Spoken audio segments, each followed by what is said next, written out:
Today I'm kayaking a part of the Santa Fe River in Florida that I've never been to before. So usually when I do the Santa Fe, I put in around the High Springs area. I was driving back from Amelia Island last week and I saw a park that I've seen before on bike rides, but I've never kayaked there.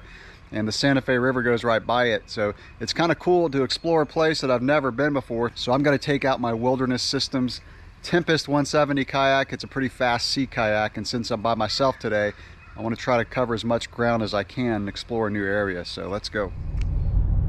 We are approaching the park, going over the Santa Fe River, so I'll be down there in a few minutes. So again, this is a park, I've never even pulled into this park. I always go by here on my gravel rides because sometimes we come through this town of Worthington Springs, but I've never even pulled down in here. So this is what it's all about, right? It's adventure, exploring places you've never been before. Even though thousands of people have been here before you, you've never been here. It's about 7 o'clock in the morning on a Saturday. We're following the signs to the boat ramp. All right, here's the boat ramp. So I guess I'm gonna drop my kayak off and then go park. Man, the river's high. Nice. Since I've never been here, I don't really know like how the river is. Like, are there going to be tight spots? Is there going to be enough water in places?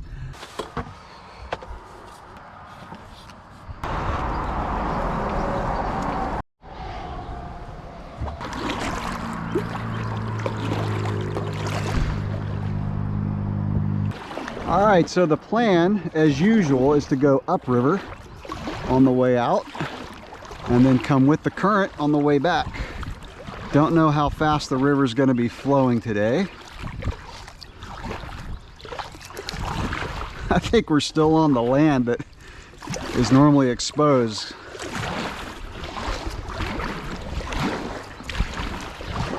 No current right here, but I can see the current flowing out there on the Santa Fe. All right, and we're off. So I looked on the map and it looked like a lot of this was just wooded area, kind of more of a preserve versus a lot of houses nearby. So that's what I'm hoping for. The plan is to go upriver for about an hour and then come back, and then I'm going to go mountain biking. So I didn't want to make this a super long day on the river, since I didn't want to be away from home for too long. Got about a 2.5 hour mountain bike ride planned after this.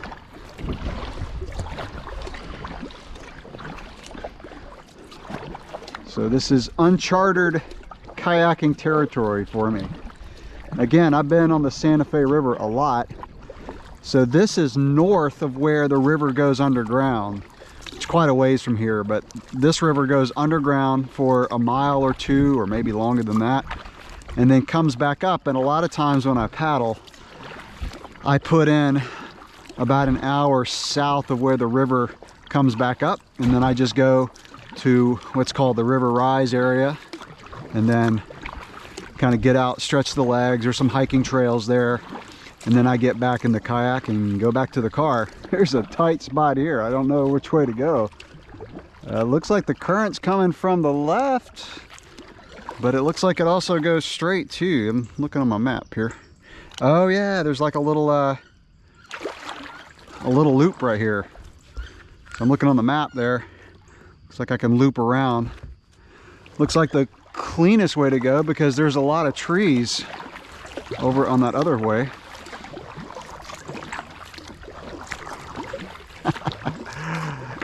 Adventure. Hope I can get through here. So far, so good. So it looks like this is just a little loop off of the main river. I don't know. It looks a little restricted up there. Yeah, that's pretty tight. I think we're gonna go try to get back through the other area there. All right. Trying to pick the best way to get through here. You know, the good thing about restrictions like this is it keeps bigger boats out. I don't think you could get through here in a boat. Oh, this is kind of cool, actually. Definitely a strong current coming through here. All right, this is where it gets tight. Wow, didn't really expect this.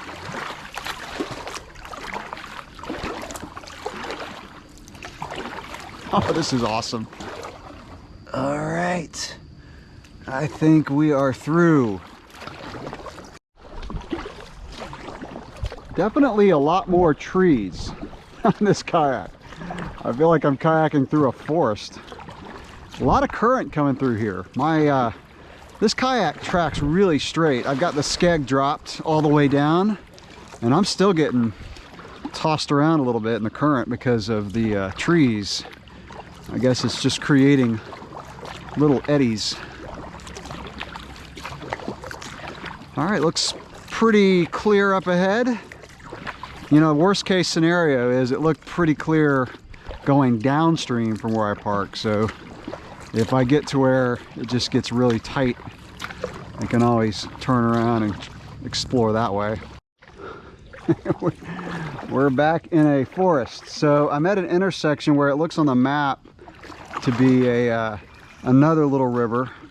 It says it's called New River, and it's a smaller one. So we're gonna stick to the supposedly larger Santa Fe River, which I think is this way, but it's kind of hard to tell. Let's go over here and see if the river keeps going. I've got the skeg up now because we are making a lot of turns around these trees. Yeah, it looks like it keeps going. Again, this is not a place where you would want to bring a boat, but paddle boards and kayaks so far have not been a problem. Definitely a lot different than the other parts of the Santa Fe that I typically paddle, which are a lot wider. This looks like it keeps going, and it looks like the current has died down a little bit.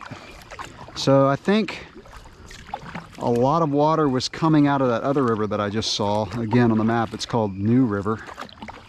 Unless I'm off on a little tributary and lost.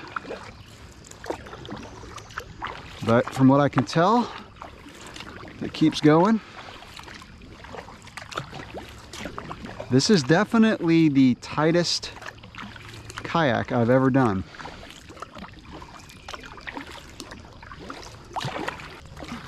One really nice thing about this is if you did this in the summertime in the middle of the day, you would have a lot of tree cover, which is always welcome in Florida in the summertime. Currently, when I'm filming this, it is late April. Kind of cloudy this morning, but temperatures are very pleasant, about 60 to 65 degrees. Supposed to get up to about 80 today.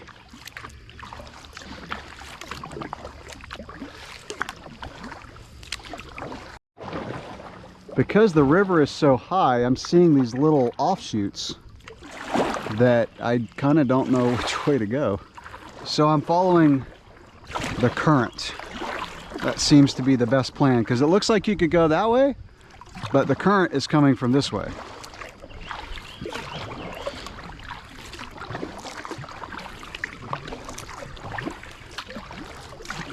Looks like I made the right choice.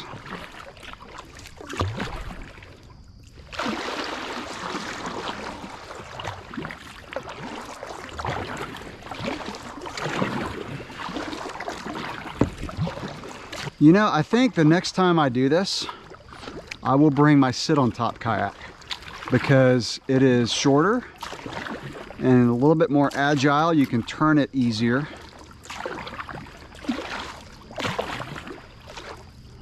This one's pretty long. This one's a 17-foot kayak, so when I come to these sections where I got to make sharp turns, it's not as quick as my other one. But when you get this thing moving, it'll move, and it's less affected by the current and the wind if you're out in the open seas. But I end up doing most of my kayaking in the rivers because they're close to my house. So this one's 23 minutes from the house. My other put-in spots are about 18 minutes, so this one's only 5 minutes further. Well, I'm at a place where I don't know if I'm going to be able to get through here without getting out of the kayak and walking through the trees. So I think we're going to change our plans a little bit today. I think we're going to go back to where we started and then go downstream and see what it's like downstream. Maybe go down for 20 minutes or so and come back. Yeah, I got to go that way, but it is a tree's blocking. So I think what it is this area does not seem to be as maintained as the rivers around High Springs. There's some canoe and kayak rental places down in High Springs, a lot of the springs, so it's more touristy. So my feeling is that when trees block the river down there, they get cut out.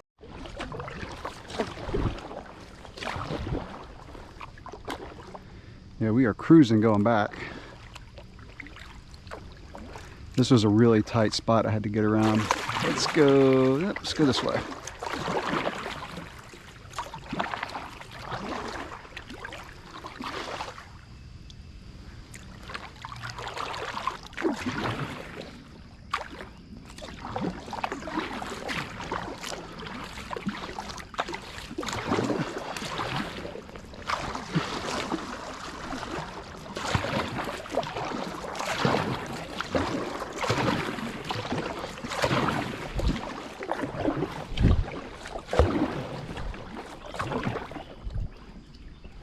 We are flying back downriver.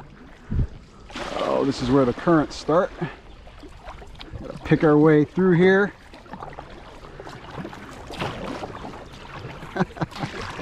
This is awesome. Yeehaw.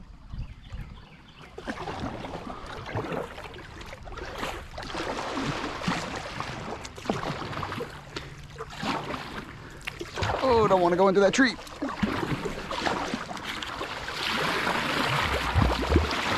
Oh my gosh.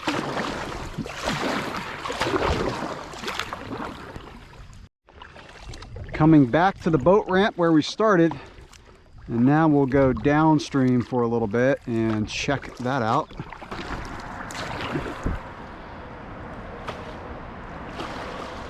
So I went about 15 minutes downriver from where I started, and I hit another spot here with a lot of trees. I hit a few tree spots coming down, but not as bad as going upriver.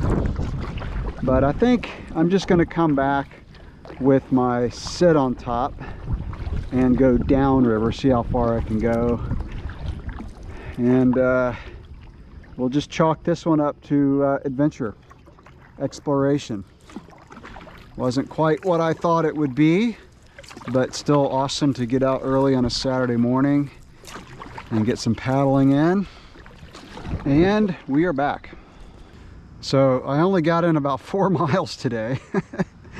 Hour and 22 minutes. 30 to 40 minutes less than I wanted to. I wanted to get in about 2 hours, but like I said, sometimes when you explore, things don't always work out according to plan, but that was still a fun day of paddling.